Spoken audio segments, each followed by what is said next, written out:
మా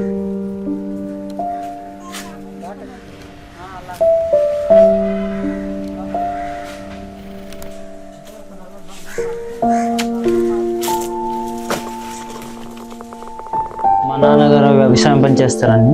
టీడీపీ కార్యకర్తగా తిరిగేవారండి. సంతలకు వెళ్ళి సంతల నుంచి 6 గంటలకు వెళ్ళి మధ్యాహ్నం భోజనం వచ్చి మళ్ళీ మా గురించి ఎన్నో పాటలు పాడి అన్ని చేసేవాడు మా నాన్నగారు.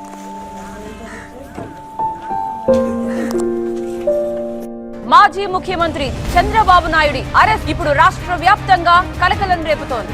అర్ధరాత్రి నుంచి హై డ్రామా మనం చూస్తున్నాం. టీడీపీ నేతలు భారీగా తరలి వస్తున్నారు. పూర్తి టెన్షన్ వాతావరణం మనకు కనిపిస్తోంది.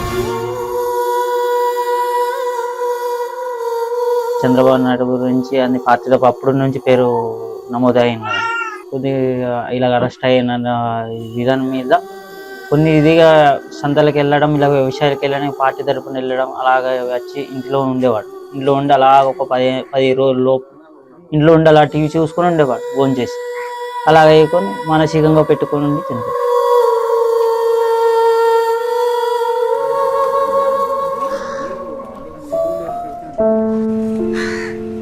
మా నాన్నగారు ఉండేప్పుడు మాకు బాగుండింది.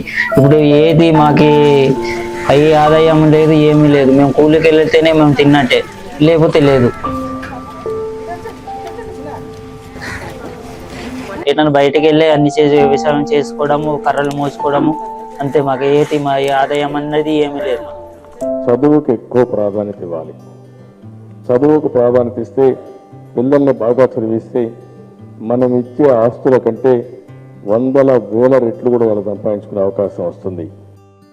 ఫస్ట్లో మా బాబు చదువుకునేటప్పుడు కూడా మాకు చంద్రబాబు నాయుడు గారు ముఖ్యమంత్రి అయిన తర్వాత మా పాడేరులో వచ్చి మా బాబుకు ల్యాండ్ స్టాప్ ఇచ్చారు. ఒక చెక్ ఇచ్చారు, 39,000 చెక్ ఇచ్చారు. అప్పుడే తాటిపల్లిగూడెంలో నేను మా బాబు గారికి జాయిన్ చేశాను. అది నాకు ఎంతో ఆనందంగా ఉండింది. అతనే తరపునే మేము అన్నీ చేసుకొని అప్పుడు మా నాన్నగారు చనిపోయిన తర్వాత కూడా అమ్మగారు వస్తున్నారంటే మాకు ఎంతో ఆనందంగా ఉంది. మా నాన్నగారి తరపున మాకు ఇస్తానంటే నా పిల్లల గురించి చదువుకు నా పిల్లలు, నా తమ్ముడు పిల్లలు ఉన్నారు, నా పిల్లలు నా చదువు గురించి నేను పెట్టుకొని అన్ని చేసుకొని ఏదో ఒక ఇదిగా ఉంటాను.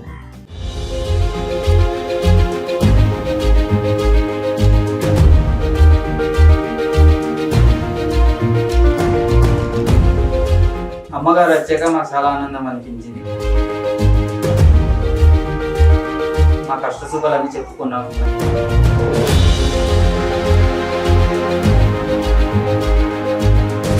అన్నీ చేస్తామని అన్నారు అమ్మగారు.